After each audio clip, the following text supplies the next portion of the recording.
une des évolutions relativement récentes, c'est la multiplication de collectifs, de fabriques, de regroupements comme ça d'acteurs individuels ou d'organisations pour essayer de faire face à un nouveau modèle économique qui se dessine en gros depuis le début des années 2000, qui est ce qu'on appelle généralement les modèles à 360 degrés. C'est-à-dire des modèles où l'artiste n'est pas simplement un fabricant de tableaux ou un interprète de musique ou d'un spectacle de danse, mais il se positionne davantage comme une sorte de prestataire de services artistiques qu'il va valoriser à travers la réalisation d'une œuvre, bien sûr, mais aussi à travers de la formation, à travers des réponses à des commandes publiques, à travers des résidences. Et le problème, c'est que chacune de ces commandes, chacune de ces sources de revenus renvoie à des régimes sociaux différents et donc rend difficile pour l'artiste de faire face à l'ensemble de ses droits ou de ses obligations sociales. Donc il y a aujourd'hui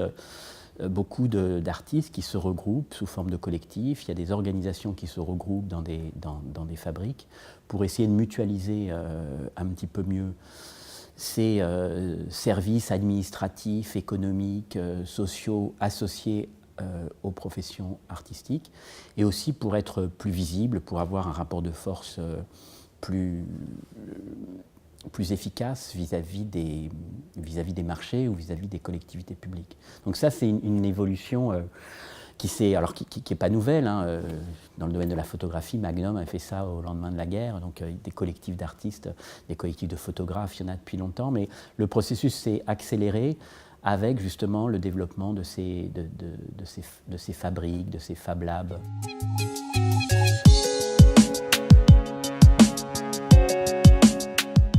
Dans les services de la ville de Nantes, vous avez des agents qui sont référents des artistes qui viennent et qui vont faire des œuvres dans l'espace public. Donc il y a véritablement un encastrement qui crée beaucoup de valeur qu'on essaye de mesurer, y compris dans le domaine de l'immobilier. On voit bien la flambée des prix lorsque un quartier commence à être investi par des artistes d'abord, par des organisations culturelles ou créatives ensuite. Ça, c'est vraiment de la valeur sonnante et trébuchante qu'on peut mesurer. Le problème, c'est que les artistes en récupèrent très peu de cette valeur. Et donc, aujourd'hui, un des gros enjeux des politiques publiques, mais aussi du monde artistique, c'est de faire des pas de côté pour réussir à capter une partie de cette valeur. De la même façon qu'il faut que les collectivités publiques ne pensent pas que la seule source de valeur, c'est d'attirer les populations dites créatives, ce monde du numérique, ces start-up qui font l'objet de toutes les convoitises, alors que la valeur produite par les cultureux de base, les artistes de base, elle est sans doute beaucoup plus importante. Et je pense que le cas de Nantes révèle bien ça aussi. C'est-à-dire que si aujourd'hui il y a plein de start-up qui viennent s'installer dans des villes comme Bordeaux ou comme Nantes, dans le domaine du numérique ou ailleurs, où il y a effectivement de la production de valeur marchande, c'est parce qu'en amont, il y a eu une production de valeur non marchande qui sont des ambiances, une organisation de la ville qui ont en partie été construites par les artistes et les lieux culturels. Et ça, il faut pas que les collectivités publiques l'oublient et abandonnent en fait les artistes pour se focaliser sur ces structures à la mode, ces start-up. Ça, c'est un gros enjeu.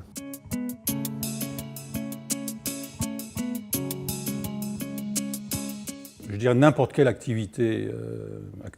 professionnelle est basée à la fois sur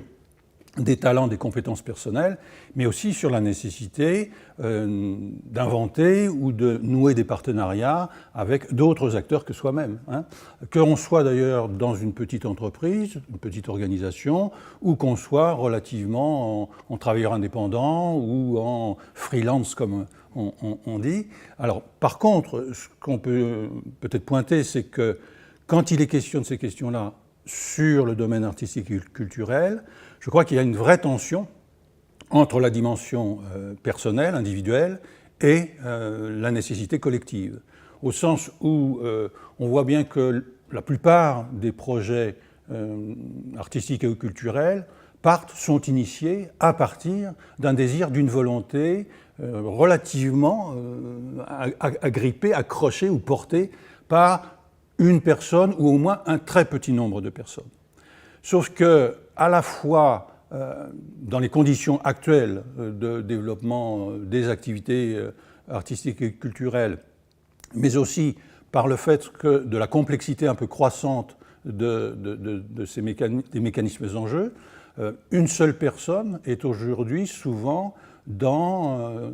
sinon l'incapacité, en difficulté de pouvoir mobiliser la diversité des compétences et à articuler la diversité des compétences qui permet à un projet de se concrétiser, voire ensuite d'arriver à une certaine viabilité qui permette aux personnes concernées de vivre au moins de l'activité qu'ils sont en train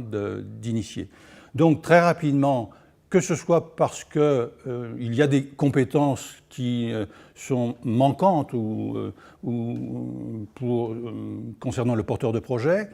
ou bien aussi parce qu'aujourd'hui, la situation de ce début du XXIe siècle n'est plus du tout la même que dans les années 80, et donc la nécessité aussi de coordonner, d'articuler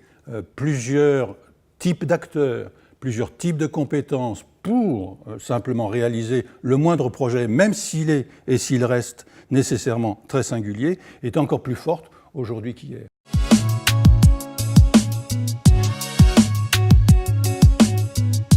L'époque est intéressante et compliquée parce qu'on est dans un changement général et donc je crois qu'il est important, et moi je m'y efforce à ma modeste place, d'aller voir un peu plus près dans les agencements coopératifs concrets, quitte à sortir des choses et sortir des éléments qui ne sont pas si faciles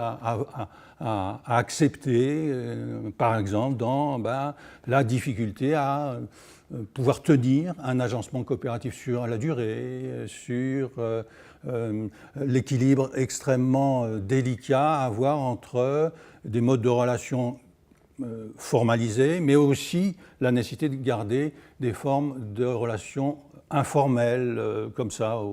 au fil de l'eau. Savoir aussi que les agencements coopératifs, et en particulier dans le milieu artistique et culturel, n'ont pas vocation ni à perdurer 10 ans, ni nécessairement à faire grossir une organisation de départ.